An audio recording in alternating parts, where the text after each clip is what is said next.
What if the words you speak measures the health of your brain or produces the health of your brain? Well, it's true. I hope we don't fail that test, but let's see how it works here on Choosing Your Future, episode 016. Life is not about you living in the past. It's not about you living in fear. It's about your dreams. It's about what you believe. Life is about you. Choosing your future. Lessons for the future begin here. Welcome to Choosing Your Future podcast. This is episode 016, Your Words Creating Worlds Affecting Futures, part 2. Listen, before we get started, as always, make sure you check out the website, choosingyourfuture.org, choosingyourfuture.org. You can listen to the episodes there. You can find out more information about Choosing Your Future. There's a lot of really cool things coming. You're going to start seeing some video podcasts pretty soon. And also, there's a blog there with some of the notes of some of the episodes. And also, check us out on Facebook, Instagram, Twitter. You can check us out, like I said, on the various different methods to listen to podcasts. And I hope you're enjoying the podcast. If you are, share it with somebody and, let them know how much, and let us know how much you like Choosing Your Future. Let's get started because this is probably one of my favorite topics to talk about because there's so much to this, and it's quite humbling the more you know.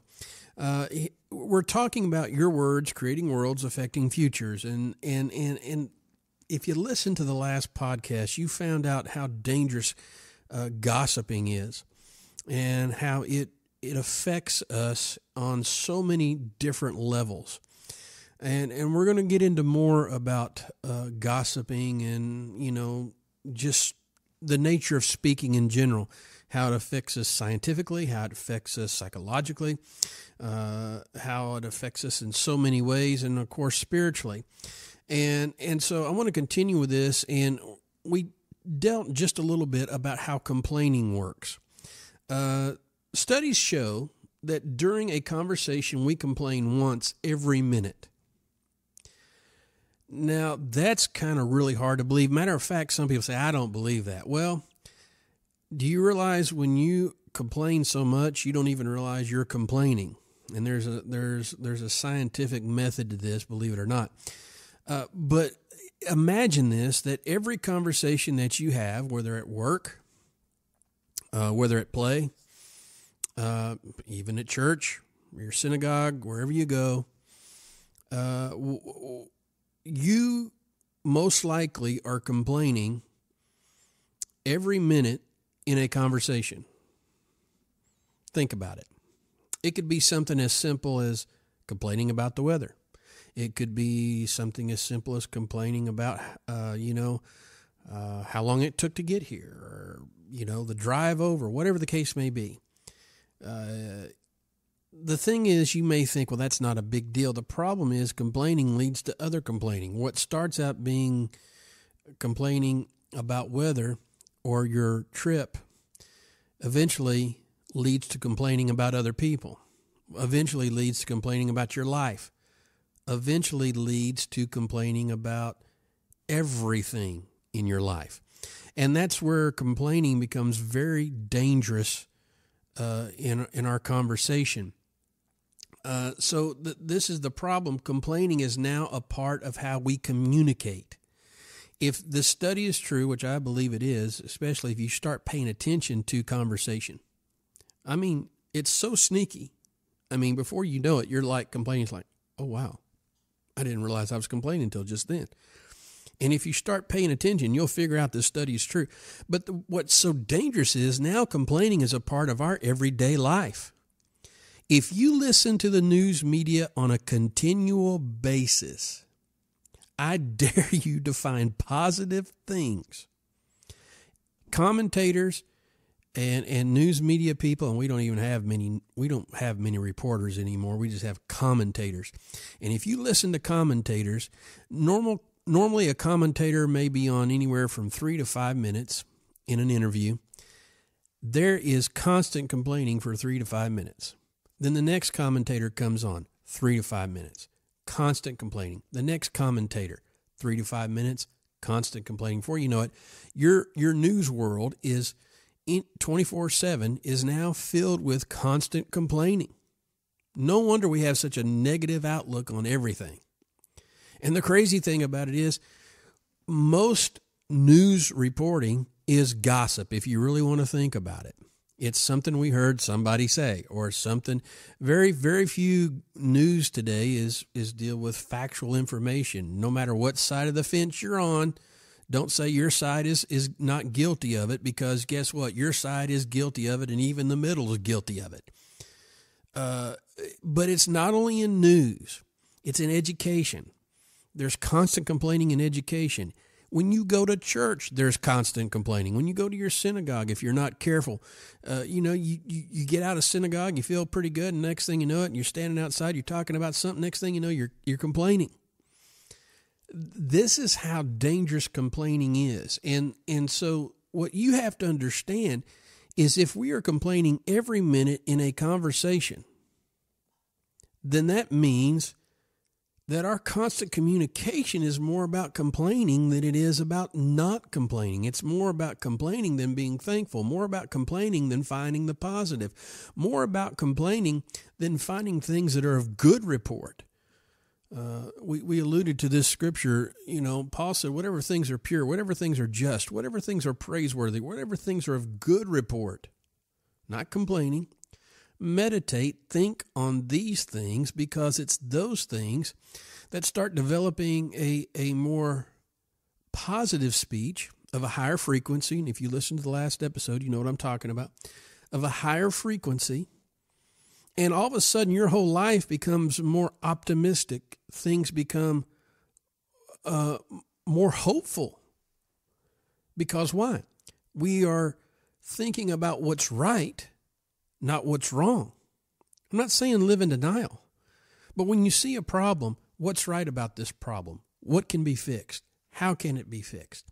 You start thinking along these lines instead of thinking, well, there's no hope. Everything is horrible. It's just, it's funny about people. And you're probably one that does this, especially if you live in the United States, because we have people listening all over the world, and thank you for listening. But if you live in the United States, let's say, chances are you've complained how hot it is. Boy, it's just so hot, I can't wait for winter to get here. And then when winter comes, man, it's just too cold, I can't wait for summer to get here. Constant complaining, never satisfied. Well, here's what we may not know. The brain is always growing, not in size, but ability. Now, this is called neuroplasticity. And when we learn to say something, the neurons in our brain increases. And this is why training your brain works. Okay? The brain adapts and it becomes easier. So basically what this means is the more you're complaining, or the more you complain with your words, your brain is learning this pattern. Okay? It's developing a pattern. It's developing the ability to complain, and therefore it's becoming easier to complain. That's why the Bible says we probably need to renew our mind. It doesn't say probably, it does say renew your mind, okay? So what happens is your brain is being trained to complain the more you do it, because of this term neuroplasticity. Now, when we complain, it's the same thing, because like I said, your brain starts going into this motion and it starts complaining, and it develops this habit. So now your brain has to be retrained in the same way that it was trained to complain. Well, how do you do that? Man, you watch your words. Watch the words you speak. And sometimes it's hard. Sometimes, you feel like you have to defend everything some days, but that's not the case. There's just some people, it don't matter what you tell them, they ain't going to believe it. I've even heard people say, I don't care what the facts are. Well, that's pretty dangerous when people don't care what facts are. So there's some people, you just might as well save your breath, not get duped into the conversation, not get trapped in the conversation. So you got to start guarding your words. Either say nothing or say something positive. Retrain the brain. Now, there's also what's called mirror neurons. Okay, this is what makes us react to something or someone that they do. For instance, if you see somebody smiling, what do? You smile. If you see somebody laugh, you laugh. That's why laughing is contagious. That's the mirror neurons in the brain working, and it's creating this thing. So what this means is you want to hang around people that don't speak negative all the time. Turn off the news. Read a book. Listen to a podcast. You don't want to continually surround yourself with people that speak evil constantly, because eventually you'll start doing that and your brain starts getting triggered and trained that way. So complaining also releases cortisol. We talked about this, how gossip releases cortisol. And this has been proven. And again, cortisol causes things like diabetes. It affects high blood pressure. It damages the immune system. It does all kinds of things. And it's in your body. And so when you either complain or gossip, you start releasing this stress hormone in your body that starts making attacks on your body, basically. Now think about this. All this is done with words, gossip, complaining. And this is the world you are creating on the inside and on the outside. It's affecting you. You think complaining and gossiping doesn't hurt you? Oh, it does. And it's affecting you not only mentally, emotionally, but now physically, okay? So when we talk about complaining literally rewiring our brain, it does. The more you complain, the more your brain is wired to complain, and now it's become a habit, okay? And what we want to do is break that habit. But if your words have effects on the natural realm, the physical, okay, the emotional, and even the mental part, how much more do words affect us spiritually from an eternal standpoint? So what kind of words are we creating spiritually that not only affect the now, but the future? Think about that. You think about that. Now, we've got scientific data that proves that words not only release things in us that affects us, that not only cause us to think things in us that affects us, that causes us to react emotionally. Now, those are the three things, physically, mentally, and emotionally. Now we're seeing how words can affect us spiritually. Think about that. Spiritually is an eternal factor, when these other things we mentioned are temporal factors. So if our words affect us temporarily, okay, on this world, how much more will these words affect us eternally?